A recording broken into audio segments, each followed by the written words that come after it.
Alright troops, I know that Kanye's been hard to back recently, I get it, but there's actually a few things about this upcoming album that's changed how I see him, and honestly it might just change your mind too. But here's the thing though, I found out something about this album that almost nobody is talking about. This is something that even probably the biggest Kanye stans missed, and when you hear it, it's going to change your mind on how you look at Bully. So stick with me, cause trust me, you don't want to miss this. Man, this album bro has just been an absolute mess. But honestly, it's Kanye, like what do you expect? Like if it all went smoothly, I think we'd all be worried.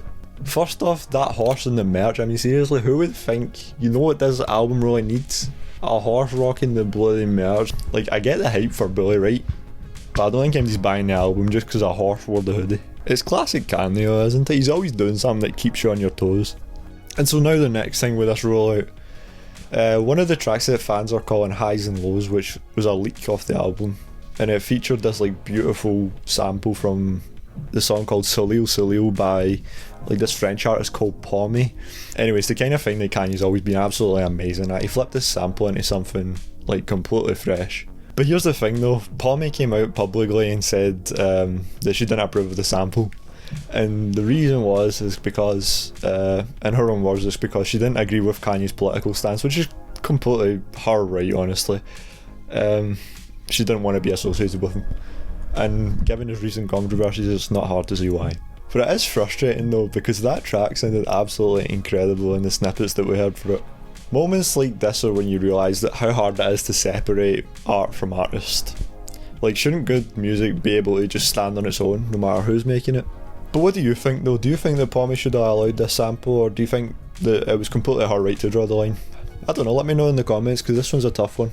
It would be a real shame if this one didn't see the light of day because of this, but then again, leak's got his life of the party, so there's always hope, you know what I mean? But another thing with Bully though, there's something even bigger happening, and it's something that most people haven't even picked up on yet.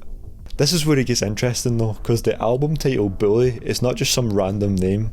It's actually inspired by the 2001 controversial film about breaking free from control. Think about it, everything that Kanye's been going through recently feels exactly like that story. If you've never heard of the film Bully, let me know, because it's a wild one. And honestly, it's even crazier when you connect the dots about Kanye. This movie is about standing up to someone who's basically controlling your life, basically fighting back against oppression. Sound familiar? Adidas, the media, critics. Honestly, Kanye's been living this narrative for the past few years, and now he's finally turning it into art. This album feels like Kanye reclaiming control over his entire, not only just his career, but also his full identity as an artist. And honestly, I think that's the kind of Kanye we all want to hear from again. But here's the part that's got me really hyped about this album. For the first time since College Dropout, Kanye's producing this entire album all by himself. That means no big name producers, just Kanye doing literally what he does best. And if you've been a fan since the Dropout days, and you know what that means, that raw, handcrafted style that made Ye who he is, it's coming back, baby. So yeah, Bully isn't just a standard rollout from Ye, it's basically Kanye going back to his roots. Basically Kanye going back to his basics, turning chaos into creativity, and fighting back against everything that's tried to shut him down.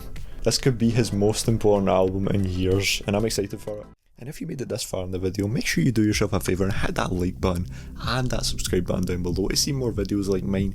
This has been Pocket Talk, I've been Mink, your boy, and if you like this new setup, if you've noticed it, I'm in a much better space to be recording videos now, which is vibey, and I can change the lights and do all this cool stuff, so stay tuned because there's more videos coming your way in 2025.